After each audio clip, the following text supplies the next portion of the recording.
yes, you are at the right place, and if not, we'll just assume God wants you here, and that's great too. So, all right, I'll introduce myself and talk about background in just a moment, but I'm going to start right in on the topic.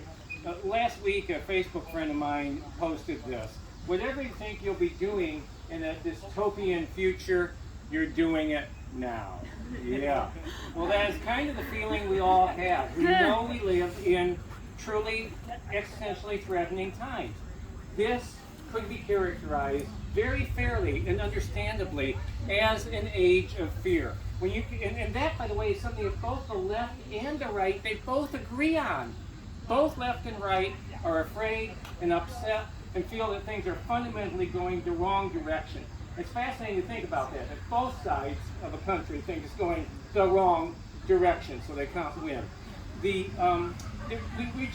We're still in a global pandemic. There are already 4.5 million global deaths, and it keeps counting right now as we speak. I mean, what could be more gut-wrenching than that? We're in a global climate crisis, and I no longer say change. Now it is a crisis. We already have constant fires, hurricanes. NOLA was just hit this last week. We all know that's going on. And on top of all this, this is not making the world band together. We have so much conflict that as of last year, there are 84 million global refugees. So it's just kind of this worldwide crap show. If there was ever a painting that sums up how we're all feeling, Edward Monk's Scream, more than a century old now, but certainly that kind of emotion is out there. Now, this to us feels unprecedented, and I do literally hear people say it's never been this bad. Well, that is true for us, but I was just listening to someone in a tent yesterday saying, well, I'm not sure people in the Holocaust would agree that this is the worst time ever in 2021. There have been other horrific times. The collapse of the Roman Empire, the Great Plague, bubonic plague of the 14th century that took out about half of Europe. This sort of thing. People have lived through this before, but we, my generation, have not. Our parents may have made it through some existential crises, but for most of us alive today, this is as bad as it's been, and it feels like appropriately, the end of the world. It feels unprecedented. And we think, wouldn't it be wonderful if someone had written a book full of spiritual wisdom that was a guidebook on how to survive a time of absolute existential threat? Wouldn't that be just fantastic to have that? And in point of fact, we do have that. It is the Apocalypse of St. John, or the book of Revelation, the last book in canonical order in your New Testaments. Now, whoa! As I just said the word order. Okay, 1, 2. If you'll pardon me, what the book of Revelation is. By the way, pet peeve. And I will scream at you if you do this. I will love you and be so kind otherwise, but if you do this, I will just yell in your face. It is not Revelations. I'm here, preachers, in the book of Revelations. No, there is no such book. It is singular. The revelation of Jesus Christ, which God gave to his servant, first line. Anyway, but the book of Revelation is indeed a book of how to survive, even thrive in time of massive discontinuity. Now, unfortunately, for reasons that I will explain, and I think it's valuable to understand, the good news that really is in this book has been upside down. It's been turned upside down. It's been flipped. And if I may say so, just like the message of Jesus Christ, the message of inclusive and growing love has been flipped. And in many ways, the good news has become bad news, and it also has been involved in a very damaging mix of extremist politics and so on, as you all know. But it really is good news. So I'm going to do two things today. The first thing, I'm going to explain what the book is and what it isn't. I'm going to talk about really what is this book of Revelation. The second thing is I'm going to try and give a couple examples of the fantastic images it gives that really do give us hope in an age of fear. Before I do that, some super quick background. I was raised with, my sister is here, by the way, raised with two scientist parents, raised with a little bit diversity of faith. My father a Unitarian, my mother a United Methodist. I had a conversion to Christ, which I don't say this with any bitterness, and I say this with utter sincerity, because it did change my life. It was the inflection point of my life through a youth camp experience when I was 18 years old. And honestly, I was like getting stoned. I say I missed half of high school, which was the last half of every day after lunch hour, because I was stoned every afternoon. And, you know, I was just kind of living this life that really was pretty crazy. It turned me around, made me care about other people. So I thank God, literally. But that happened to me. And then various things happened. I was a teacher in the inner city. Then I became a pastor. Now, this book, Hope, I've written a number of books. My best, and actually, I'm really, Celtic spirituality is really my thing. That's what I publish mostly, what I talk about mostly. So Water from the Ancient Wells sold 14,000 copies in the last 10 years. And, you know, it's been really a blessed thing. But this book, Hope in the Age of Fear, my most recent book, had the longest and oddest gestation of any book I've written. So first of all, you know, right about the time that I, in terms of the time, got saved, I asked God to come into my life, and it was sincere. Right about that time, I was exposed to an artist named Larry Norman. I don't know if anyone remembers him, the original Jesus rocker. Way back in the day, I'm dating myself totally. Some people remember the Jesus Freaks and all this. And I was exposed, like a lot of people, I'll mention in a moment Hal Lindsey, late great planter. A lot of the things that I'm realizing now, at this point, are very destructive regarding the book of Revelation. However, fortunately, in the middle of college, I had a Mennonite roommate that led me, and shortly after graduation, I moved to Los Angeles, met my wife Marcia, who's in the very back taking long-distance photos, and we joined a Mennonite church, and I was exposed to some much more meaningful, helpful, eschatological views of the book of Revelation. Then came the year 2000, and you know, for some of you that's ancient history, for some of us it's very recent, the Y2K scare. The world was going to freaking collapse. All hell was going to break loose. And yeah, we did that really fun thing of having a Y2K party and having someone run downstairs and pull the circuits out right at midnight. And like, woo, you know. But there was a lot of irresponsible talk going around. I was a minister of a medium-sized church at that time. And I did some very, very, very in-depth work on the book of Revelation, reading it through line by line in the Greek, lining up all the old commentaries. I found those written around 1900 were the best, working through what it was, and teaching a 3-month Sunday school, which was kind of a way of saying be calm, be calm, be calm, be calm, up to Y2K. Then, a couple of years, about a little more than 10 years ago, my publisher was like, got any more ideas for a book? And I was like, well, you know, I have a lot of notes on the book of Revelation. And it was like, huh, that's interesting. So I sat down and asked a friend, I said, what do you think if I wrote a book about the book of Revelation? He said, well, I think it's really scary. I think that, you know, that John and Patmos was eating too many magic mushrooms, and, you know, but it's really frightening. And so I originally titled it, Why You Don't Need to Be Afraid of the Book of Revelation. And I got it all in nice book form. And then, after it was all finished on my laptop, it was like other projects kept coming up, and the publisher and I would talk, and this is a cooler topic, or this will sell better, or this is more interesting to people now.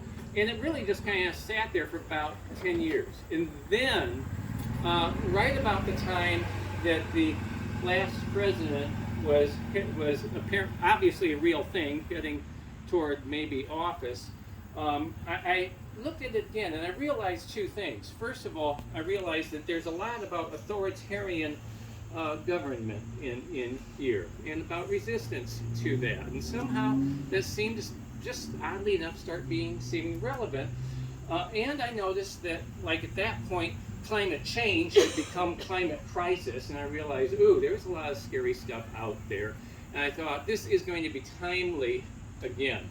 Little did I know. So, we came up with the title, Hope in an Age of Fear. And then, just as I sent in my final edited form of it, like that week, literally, I submitted it, they were starting to lay it out, and we realized we're in the midst of a global pandemic. Bam! It was happening. Churches were shutting down, businesses, people were putting on masks, and it was like, whoa! And I thought, I cannot possibly write Hope in an Age of Fear with the global pandemic and not mention the pandemic, right? So I had to give it a last run through, and I will say this, so you can look at it as it took 20 years or it took 10 years for this to become a book and get published, but I think it came out at exactly the right time for this book. So that's just kind of background to it. So what is in it? What is this book? What John's Apocalypse is and isn't. Even a broken clock is right twice a day. And modern fear-mongering interpreters do get a couple of things right. And they get the whole thing very wrong regarding the apocalypse. The thing they get right, first of all, is this book is about a really, really, really bad time. It's about a time of massive cultural discontinuity. That time was the first century. More specifically, it was the last quarter of the first century. Now, these are things we don't think about much today, but in exactly 20-year span of history, there were three really enormous events that impacted Judaism and Christianity. First of all, in AD 64, the city of Rome, the old section of the city burnt down. Nero first famously, probably apocryphally, fiddles, but then he does slaughter Christians in hellish form. And it was the first time that a Roman emperor really tried to take out this fledgling movement of Jews as far as they were concerned. That was what it was, and they were accurate in that. Anyway, that was 64. Then in AD 69, there was the rebellion against Rome in the Holy Land. Jerusalem falls. 1 million Jews are killed in a historic, truly Holocaust. It's just, Rome thought they had dealt Judaism a death blow. That was kind of how it was reported. That's the end of the Jews. We finished this off. And then in AD 81, the Roman Emperor Domitian, for the first time ever, not just in Rome, but in the entire global Roman Empire, says, we're wiping out Christians. And it's a serious, huge persecution of Christians. So here's the thing I'm trying to say. Within 20 years, you have three hammer blows that are an existential threat to Judaism and to Christianity. Judaism, never more than 1% of the world's population. How are we going to survive? How is our way going to continue? Christians, a tiny movement within Judaism, tinier than itself. And is this the end of our faith? How can we make it through? It was a time of great existential threat. Truly, as the book says, it was the Great Tribulation. Now, the great error of, by the way, and I want to be careful not to paint unfair brushstrokes. There are evangelicals who would not hold to a view that this is the end time, that the signs have to be interpreted in light of today, and that it ties in with right-wing extremist politics. Okay. Unfortunately, and I'm also being very fair, the majority of evangelicals in 2021 do hold those views, but it's not all. You hear me saying, the evangelical interpreters, it's not all of them, okay? That's just being very fair. But many of the more evangelical or fundamental interpreters, they have completely failed to read the first verse, which is the revelation, singular, of Jesus Christ, which God gave him to show his servants what must soon take place. One line is not taken literally by those interpreters. It was written to show what must soon, like right away, take place. And you can debate whether it was written in 64 or 69 or in 81. That's the kind of thing serious Bible scholars sit down and hash out among themselves. But somewhere in that 20-year last quarter of that first century, well, all hell was raining loose on Judaism and Christianity, this book is written. And it does talk about what is happening then at that time. Now, I just heard Brian McLaren say he thinks that there is some way our brains are not quite wired up just enough for the crises facing us in our age. And you can kind of see that in the way people take this book. Because here's the problem with people. We always want the easy way out. And here's where, and you know, yeah, work smart, not hard. However, the easy way out, what if it's not the way out? What if it's a dead end? What if it's a false hope, right? And I'll try and roll through this pretty quickly. What's happened actually now for about 200 years is that whenever society is in a time of division and of massive dysfunction, at those times there have been interpreters of the Bible, largely Protestant evangelicals, who have seen it as happening, like right now, Jesus is coming tomorrow, and they indulge in date setting and interpreting what's happening now in light of this book. And the reason is people don't wish to suffer. I actually knew a dear Christian man who was at a point where he and his wife were living in this little house, and they couldn't keep it up, and they were having accidents and hurting each other, but they didn't want to go to a nursing home. They didn't want to let go of their house. And he told me with a straight face, I mean, earnestly, like, I know Jesus is going to come any day now. The signs are all around us, so we're not going to arrange with that nursing home. It's like, oh crap, come on. You know, but you can understand it, can't you? You can feel that pain. But this happens societally, okay? This happens in the big picture as well. So really quick, think about the 19th century. Yeah, the last great upheaval when we tried to confront racism back then, and it resulted in a violent civil war, and massive death and suffering.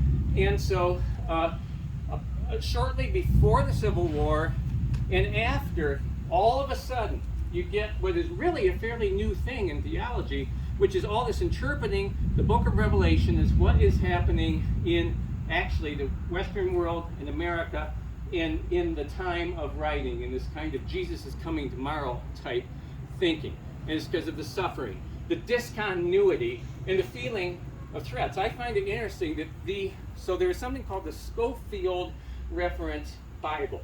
It's written by a Confederate commander who was highly decorated by the Confederate Army right after the war. And it's all this kind of, the world is about to end, and this is why, kind of stuff.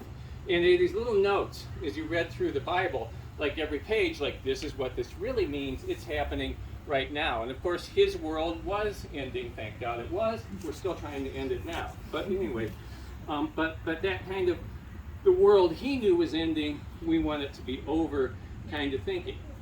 Similar thing happened in the 1960s. And like I said, I first read this and it kind of touched me, the late great Planet Earth. So what's happening in the 1960s? Vietnam War, right? Massive societal, cultural change. It's a time of great discontinuity. What's happening? A lot of people in the establishment of the world feeling very threatened. So Hal Lindsey comes along, and he has a pretty brilliant thing. He wears bell bottoms, grows his hair long, gets what was then a sharp little mustache, and starts using hip language for all these mod kids, talking to all these Jesus freaks about the real Jesus revolution. And he's doing the same thing. He's taking everything in Revelation and tying it into something happening in the 1960s and saying Jesus is coming tomorrow. It was tremendously influential, again, a time of upheaval. And now what's happening? Massive social discontinuity. An America that is more polarized than it has been any time in our lifetimes. Truly existential threats threatening our country and our planet.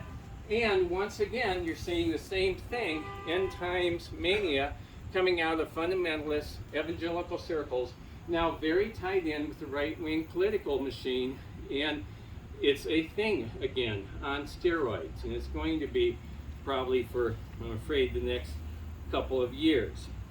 So again, I think this might be helpful when you talk to people like, Jesus is coming tomorrow. First, you could introduce them. Did you know there's another way you might understand the book? But the other thing is, just so you understand, they feel threatened. Their world is somehow coming to an end. And it's a way to try to deal with that, to cope with it, and to maybe co-opt some people into their view of the world. Okay, so the other thing they get right is that the book does contain coded language. It's true. Most of the pictures in the book are signifiers of something that isn't exactly what it states it is. Everything stands for something else. And actually there's a very, very good reason. Because when the Roman Empire is trying to wipe out all the persons of your religion, that is not a brilliant time to be running around carrying a book that says the empire and the emperor are evil, right? I mean, sedition is just not hip. It's not wise. And so, yeah, you have coded language. For example, everyone knows the number of the beast is 66. Everybody said 666. Now I'm going to explain something and it'll make sense in a moment. 4 of the very most ancient Greek manuscripts that we found is not 666. It's 616. But the number of the beast is either 666 or 616, which by the way gets confused with the Antichrist, which is in a letter of John, which is not in this book, but never mind that. Further confusion. So everybody has been, accused of being the Antichrist, right? Anyone people don't like, they somehow come out with a number for it. Here's the interesting thing. If you remember, Nero starts this persecution. Nero really truly represents Rome as an existential threat to Judaism and Christianity. If you write out Nero Caesar in the Hebrew language, in the Hebrew numerology, 666. But this is what is convincing. If you do that in Latin numerology, it's 616. And no surprise that the most ancient Bibles, it's one or the other interchangeable, depending, I think, on where they were reading it, what alphabet they were using. And what about that mark of the beast? So, it says that that no one could buy or sell without the mark of the beast. Well, do you remember when Jesus was asked in Mark's Gospel, should we pay taxes? And he says, whose image is on the coin? Caesar's. Render unto Caesar what is Caesar's. Well, literally, the mark, stamp of Nero, 616 or 666, is on every single coin in the Roman Empire. Literally, like it says in the book, you could not buy or sell without the stamp or the mark of the beast. So all these things made sense in the first century. It was obvious what the mark was. It was obvious who 666 was. But now it gets all crazy twisted. I moderated a Christian website, and I hate it when people send videos because I have to listen and see what they're saying. And in this case, I'm glad I did, because 10 minutes in, this preacher, he's come up with this goofball thing where, so the Greek word for black magic is pharmakia, and it does say in Revelation 18:4 that the Babylon, which is Rome, of course, has seduced the world with its black magic pharmakia. And he says, well, with its pharmacies and its shots, and he's taking a false cognate in different languages and coming up with this whole thing about don't get the vaccination shot because you'll go to hell and you'll be following the Antichrist. And I'm like, it's when we think it has to be about our time as if it was written 2,000 years ago, just about people now. And people are taking these uneducated approaches and sensationalism, and it's literally causing deaths. It's a public health faith. Our faith becomes a public health. Not our faith, maybe you can own it or not, depending how you want to be separated from the problem. But anyway, so all that is going on. Another thing that's helpful to understand is surrealism.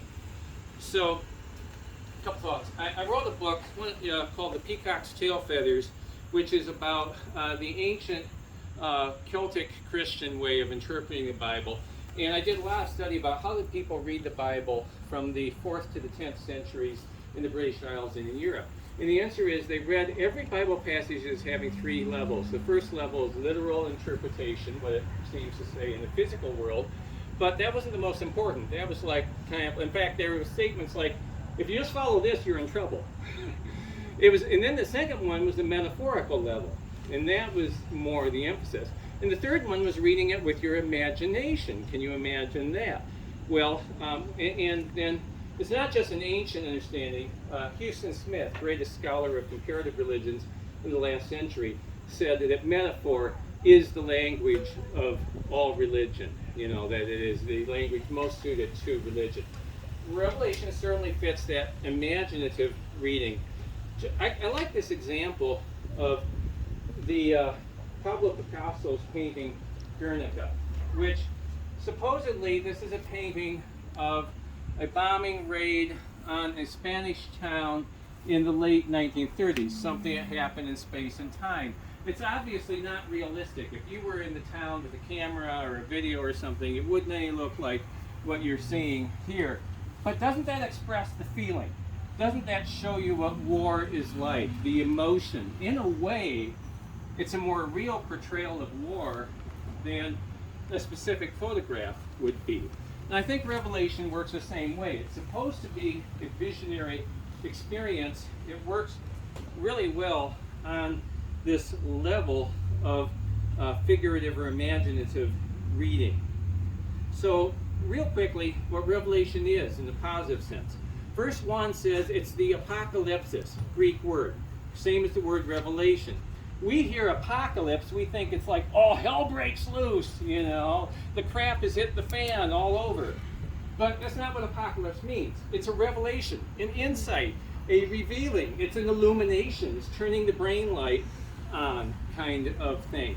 So you ask, what is it that this book is supposed to reveal? It reveals the wisdom to overcome times of great disruption.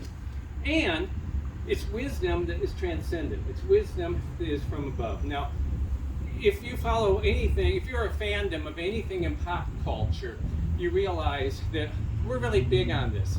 Kind of the message of almost any movie that you'll go see in the next couple months is going to be that we need something from beyond us, something from above us, something transcendent to get us through the existentially threatening realities that we are dealing with now. So Star Wars mythos, Yoda and Jedi lore are going to save the resistance.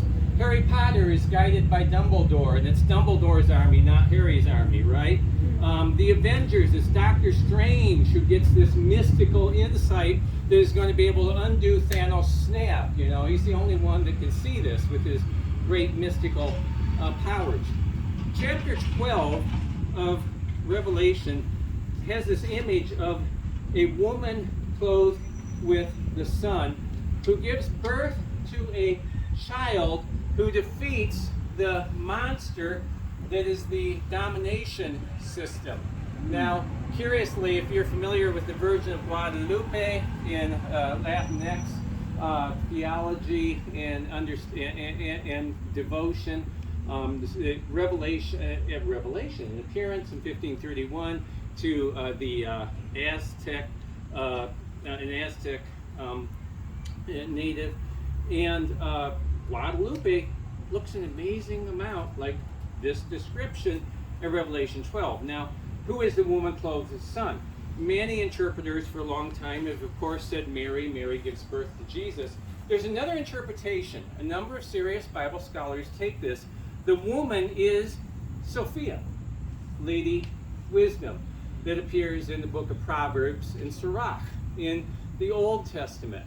She is literally the personification of wisdom, the wisdom we need for this time, and a symbol of the divine feminine. So it's a revelation of God's feminine wisdom for times of great upheaval. What is my time right now? Someone real. You have 20 minutes. Great. This is kind of the halfway point, so I'm running a little slow. Quick question, comment now, just because I get tired hearing my voice. I know what I'm about to say is boring. Anyone? Anything? Want to? I've thrown a lot at you. Lost? The fact that way you talked about people today thinking these things were all written for them 2,000 years beforehand, to me just shows what a large part of our world is so narcissistic and self-centered that that's what they think things written 2,000 years ago were about. There's a terrible hubris. By the way, I was raised. I was not raised. I was converted into evangelicalism. In some respects, I honor that today. I still believe in the life-changing meeting with the person of Christ. I still believe in the scriptures as being life-changing, informative. So, I mean, a lot of this is still dear to me, but it's been totally hacked by a political system. The evangelicalism now is not the one that I was born again into at all. But I think one of the things I did not get in that subculture was real ways of spiritual practices for faith transformation.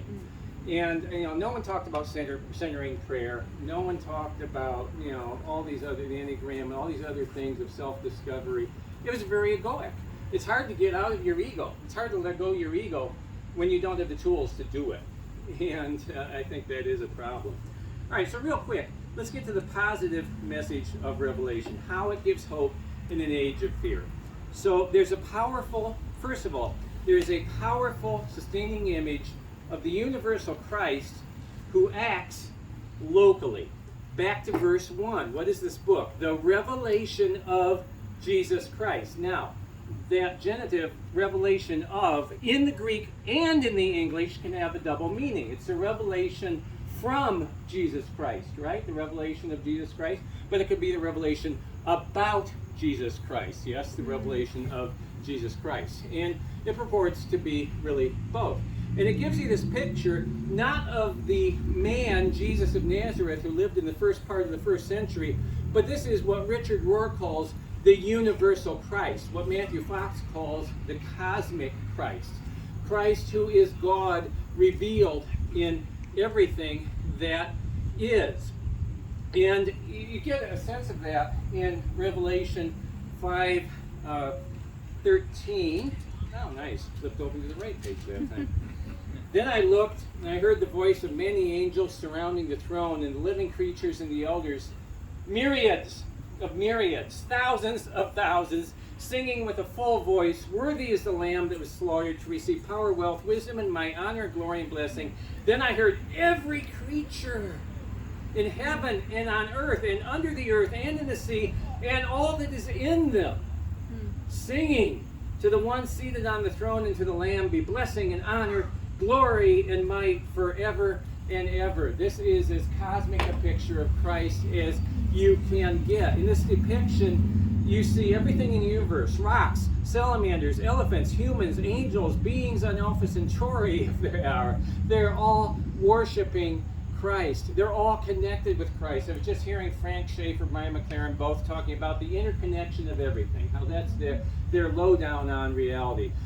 This is not new. It's perennial wisdom. The ancients, Christian and otherwise, called it the great chain of being. The great chain of being, because everything is linked. That's what's being portrayed in Revelation. Christ in the great chain of being. Everything's connected. It's way back there. But even though the cosmic Christ is everywhere and everything, the cosmic Christ is also localized in this book, and we see that in chapter 2 and 3, where he walks among these lamps. And the lamps, it says, are churches, faith communities, local churches that are named. It ties back to Jesus saying in the Sermon on the Mount in Matthew, "You, plural, are the light of the world," right? And so the cosmic Christ that fills everything is localized at the church scale. Now, I know a lot of us have been hurt by church. There are a lot of shortcomings in churches, synagogues, mosques, faith communities. At the same time, I'm far from ready to give up on it, because I still believe churches can be the most powerful change agents in the world, really and truly.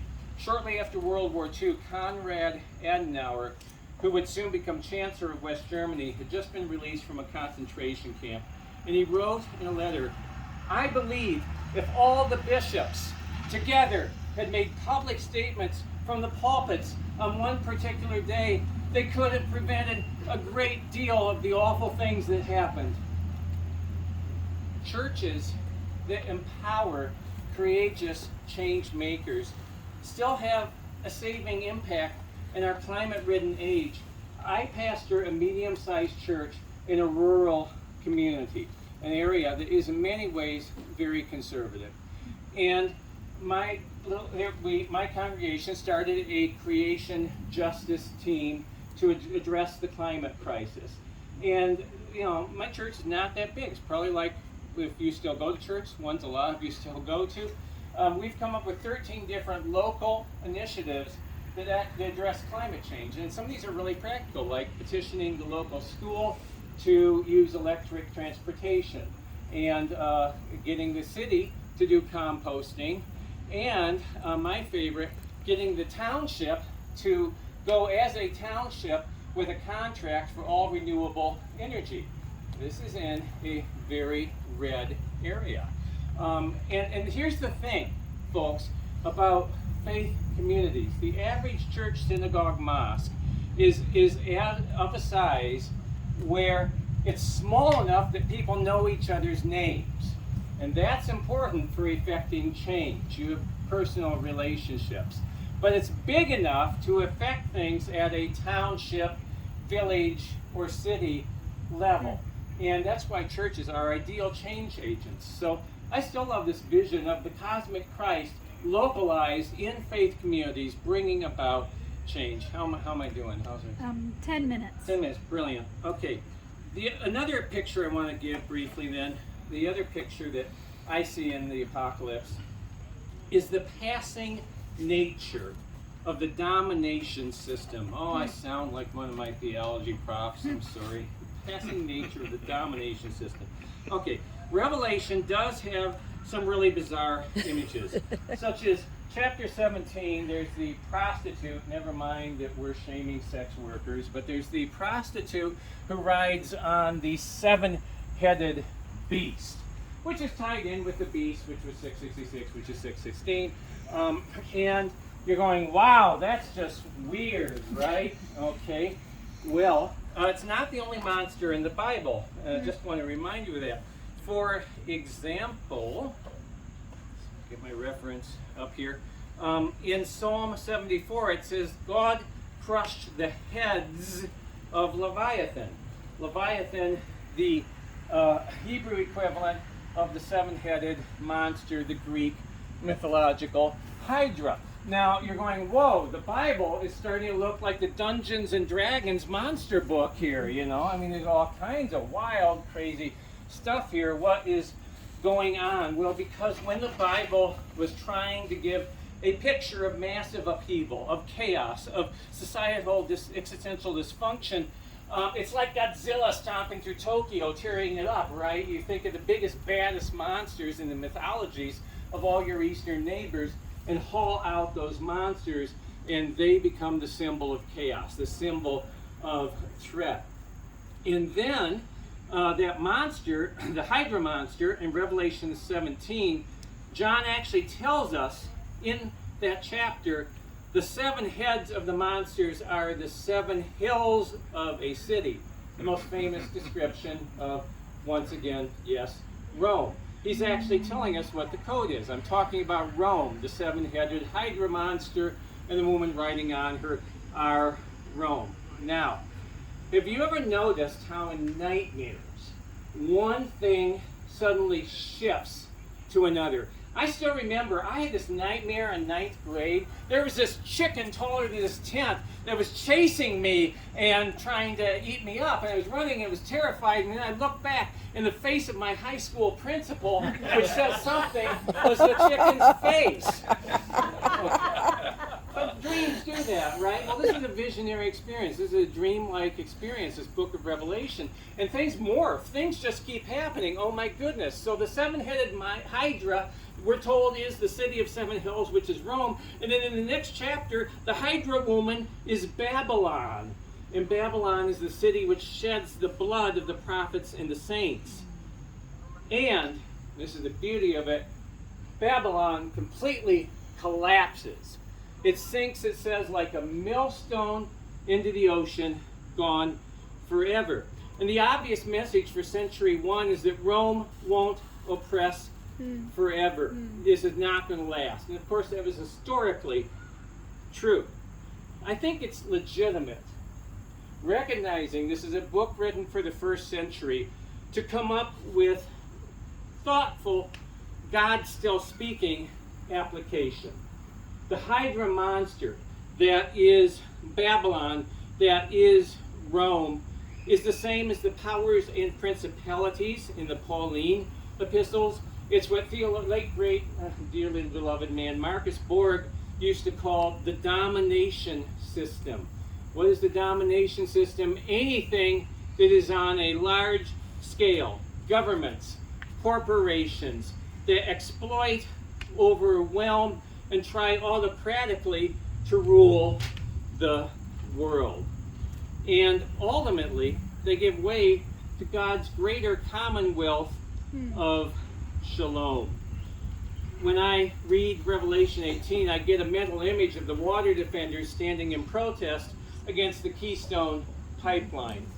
I also hear Bob Marley singing "Gonna Chant Down Babylon" one more time. Bob Marley, of course, inspired to speak about colonialism very appropriately using the language of John's Apocalypse. Marley was a much better interpreter than many televangelists of our present time. So, long story short, I think it's time to reappropriate John's Apocalypse for our time. Let's steal it back from the interpreters that would do harm with it. And I just encourage you to read the book and to take comfort from its message for today, because there is a powerful message of hope in an age of fear. I'm going to take questions as long as I have time, and then by the way, there was a mix-up. The bookstore gave me permission to sell my books because they didn't manage to stock them. They were going to, but I have my books here, my Celtic books that I've written, more of the bestsellers and from me, but also Hope in an Age of Fear. Happy to sell or sign any of those. Sorry, I've only got cash. And I'm selling everything for $5 off the cover price, which will be $5 cheaper than Amazon or what have you. So if you're interested in anything, I'll try and save you money because you're not paying the middleman when you buy them here. All right, so I'm going to take 3 minutes. Do you have like a 1 minute warning here? Okay, give me a 1 minute, and then I'm going to give my final quote at that last minute. We got 3 minutes for Q&A. Happy to talk about anything. I've thrown a lot at you, I know, in a hurry. What would you say to some of these folks, like my dad, who's really apt to want to jump into this? Is there a resource that you would provide that would help to steer? Because I'm not you, and I can't kind of redirect in this really thoughtful way, and you just kind of end up throwing your hands up. If I were being really egoic, I'd buy a copy and give him my book. but if I was trying to okay, so Hank Hanegraaff was the Bible answer man, and he was a fundamentalist evangelical. Now, I don't know if they still like him. He converted to Roman Catholicism a couple years ago, but before he did that, he was writing as someone who was he was a biblical inerrantist. He was an evangelical. He used all the evangelical lingo.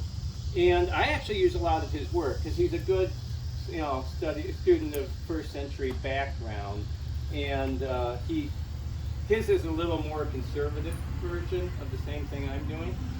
Sometimes the challenge is to bring credibility based on their source work, you know, so they've built this sense of credibility up around these ideas, and you can't just come in with this new context and say, hey, listen to this stuff instead. You gotta kind of build You do. on what.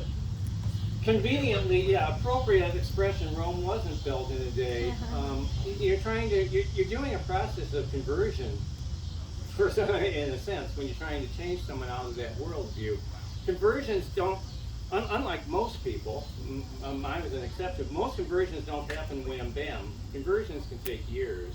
So, I mean, if you just think, you know, I heard an interesting thing from this whacked out guy that was at Wild Goose about 616 and 666, and how the numbers add up to, and what the mark being the stamp on the coin, and you know, just, isn't that funny? Huh, it's interesting stuff, huh? and maybe wait a month, and next month you can talk about the woman in chapter 12 or something. I don't know, but you know, maybe a little bit at a time. You know, otherwise, I gag on it. Yeah. Got time for about one more? Any other questions, comments, anything? Yeah. You would say that the writer of Revelations was not foreseeing the actual end of the world, but the end of the Roman Empire? What you said. Correct. Yes. It was, there is a vision. The last chapters do present a perfect world. And to me, it's very much what I heard Reverend Dr. James Forbes in his prayer this morning. He said, you know, we're making the beloved community. We're bringing in the beloved community.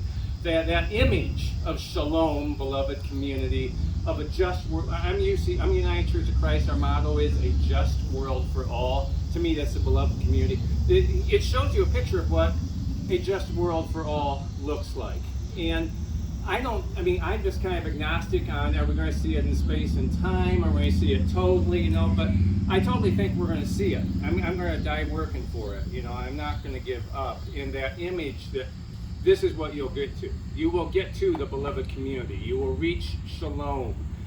There will be inclusivity and justice for all persons, and all persons will be healed and blessed, and we'll see that everything is connected in a very visceral way. It does hold out that hope at the end. I'm not sure that is a world's going to end, but I do believe it is promising that if we keep working and God's power working through us, the world will be transformed. And that's a lovely intro to my last quote, which is from Quaker sage Parker Palmer, who said, "Apocalypse may not be an end, but a new beginning. It may be a time when we are all being invited into the full power of the spiritual life." That's my take on Apocalypse. Thank you ever so much. If you want any books, happy to sell.